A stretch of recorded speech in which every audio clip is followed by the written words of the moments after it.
Tonight, Donald Trump is casting himself as producer, director, and star of a political litmus test for art. Trump announced his pick for the year's Kennedy Center honors today. He made it quite clear that he personally greenlit these honorees based on their politics. I would say I was about 98% involved. No, they all went through me. They came over, Rick and Sergio and everybody. They said, I turned down plenty. They were too woke. I had a couple of wokesters. No, we have great people. This is very different than it used to be. Much to everyone's surprise, Trump also announced that he'll be hosting this year's ceremony so that it rates well. It's going to be a big evening. I've been asked to host. Do you believe what I have to do? And I didn't want to do it, okay? They're going to say, he insisted. I did not insist. But I think it will be quite successful, actually. CNN media analyst Sarah Fisher joins us in our fifth seat. Donald Trump, as we all know, Sarah, has an insatiable appetite to be at the center of attention. But the way that he has inserted himself in the arts, and I mean, we were just talking about local law enforcement, but particularly in this area of the Kennedy Center, the arts, the Smithsonian, he is inserting himself right in the heart of things that people typically don't think about the president when they think of the Kennedy Center honors, to be honest. Yeah, but that's why Donald Trump really always hits the cultural zeitgeist. He knows really well how to get people talking, how to get people interested, how to get people looking. I mean, that's what Donald Trump does. Aggravated as well. Like, yeah, for sure. He does some of this stuff just to like get a rise out of people. For sure, but I actually agree with Donald Trump that him hosting this thing is probably going to get good ratings, just because anytime you have something that's novel, people are going to tune in. And I think that this is what, in his mind, I'm not saying that I necessarily agree with it, but in his mind, this is what he thinks needs to get done to bring this thing up, to get the attention that people, his followers, want. If you take a look at his argument about the wokeism, typically Kennedy Center honors has been pretty bipartisan split. I attended in 2022 where you had George Clooney, huge Democratic booster, and Amy Grant, a Christian rock star. So typically it has been bipartisan. I look at what happens in 2025 of who he's nominated now. You have George Strait, you have Gloria Gaynor. So to me, this doesn't feel like the most MAGA ceremony ever. It feels like the most Trumpian ceremony ever, however, in the fact that he's hosting it. I don't know that, I mean, my point about the Kennedy Center honors is that I really just don't think of politics when I think about the Kennedy Center honors. But to your point— Everything's politics with Donald Trump. Well, that's the thing. Now everything is politics with Donald Trump. There's a precedent for this. A long-standing one. Clinton was involved, Bush was involved, Obama was involved. But in what respect? What in every single. Did they appoint themselves as the chair people of the Kennedy Center? They did actually appoint the chair people. They not themselves. Hold on a second. Let me just clarify one thing just to that point. They were involved. Presidents are involved in the selection process for the honorees. But when I say I don't think about politics when I think of the Kennedy Center honors, it's because usually when the honorees are announced, you don't see the president doing a press conference at the Kennedy Center.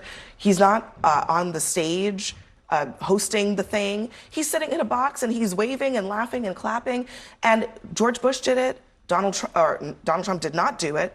Barack Obama did it. Joe Biden did it. Presidents have done it, and it has come and gone, and people don't think of this as a political thing. They think of this as a celebration of American art. But there are people in there that can't stand him and reject his endorsement. It's not partisan at all, actually. I mean, you said yourself, you've got country singers and Gloria Gaynor, who's associated with the gay community. I mean, there's absolutely... We don't know what Gloria Gaynor's politics are, just to be super clear. The Rolling Stones hate him. Elton John hates him. They've come out and said, we hate him. We reject his endorsement. In this case, I don't know the politics of all of them. Stallone, I think, has been a Republican and a supporter. He's a strong but Gene Simmons of KISS has been highly critical of Donald Trump. Exactly my point. Many are. I seem to recall he was somewhat supportive of President Bush back in the day, but he's been very critical of Trump and made public statements about it. So the fact that Trump was 98% involved in choosing it, but decided to overlook Gene Simmons' critical statements, I think, something to be noted. Well, he said that it was Rick and Sergio who were the people who brought him these candidates and that he reviewed them. I don't know to what extent he was intimately involved in vetting every single one.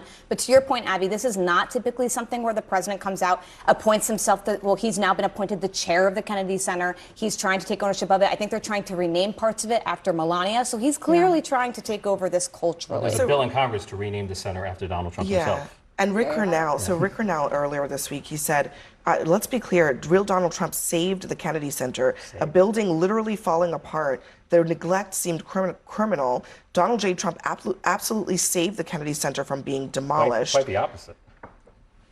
Well, he's driving down revenues for the Kennedy Center. I think subscription revenues are down by 36%. Theater-specific revenues are down by more than 80%. You know, it was one said of Oprah Winfrey that everything she touches turns into gold. The Trump effect is the opposite of the Oprah effect. He's poisoning what is an iconic and historically bipartisan institution. There is an ideological bent to how they have tried to manage this place. I mean, first of all, putting Rick Grenell in charge is, you couldn't be more partisan than that. And I think it will be a question of what does happen to this place. I mean, is this an attempt of Trump to kind of reshape the Kennedy Center, to strip the Kennedy legacy from the place? He jokingly, I assume, referred to it as the Trump Kennedy Center in one of his social media posts this week. Well, I don't think it was a joke, because there is a bill in Congress to change it to the Trump Center. So I don't think he was, first of all, I don't think Donald Trump jokes. I think Donald Trump signals what he's going to do. It's also part of a larger thing here. He's trying to change culture generally. He's gone into the Smithsonian, and he's effectively now has some random person deciding what is appropriate for the Smithsonian to teach in terms of American history, things that don't offend parts of the MAGA base, right? So we're now literally reviewing parts of American history and parts of American culture to make sure it comports with Dear Leader and what the MAGA Can we organization address wants. some of those things that are in there? Because have you looked at some of the things that are being reviewed? Slavery was a bad thing that was to talk about. Okay. Like, He's not whitewashing slavery. So He's not. No, Okay. he's not. And you cannot tie imperialism and racism and slavery to just one race, which is pretty much what every single exhibit does. But let's talk about the fact that when you In the look United States. let's talk about the fact. I mean, slavery in America was a Do you realize system that of white only supremacy. less than 2% of white Americans own slaves? But it was a system of white Do supremacy. you know, realize that African slavery Americans is were thousands slaves of and years old? White people were Do you know the slave who owners. was the first race to I didn't try realize to this was end controversial. slavery? Wait a second. Okay. Well, I'm what's sorry, Jillian, controversial? I'm very surprised This is that an you're trying to extraordinary litigate. exercise in historical revisionism. I would say. I'm really historical surprised. revisionism. Do you realize that? Jillian, I'm surprised that you're trying to litigate who was the beneficiary of slavery and I'm who not. was not. What I'm trying to tell you in is the that context of American history. Okay. In the context of American history, what are you saying is incorrect by What I'm saying is that you it was white cannot- people oppressing black people? Every single thing is like, oh, no, this is all because white people bad. And that's just not the truth. Like, for example, every single exhibit, I have a list of every single one. Like, people migrated from Cuba because white people bad.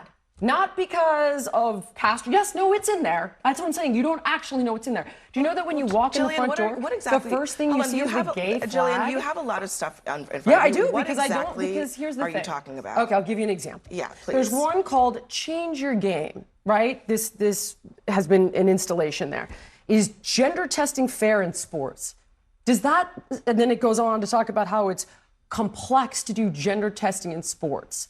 It's not complex, it's basic science. That's untrue. It's XX chromosome, XY chromosome. That's sports. Is it fair to have biological men competing against biological women in sports? No, but why is this in the Smithsonian? So it's been completely captured. First of all, I don't. And think it's totally partisan. We don't. First of all, we don't have time to litigate all of this. Of course we don't, because then you're going to lose the argument. If everything is racialized, just like you're trying to do to me now.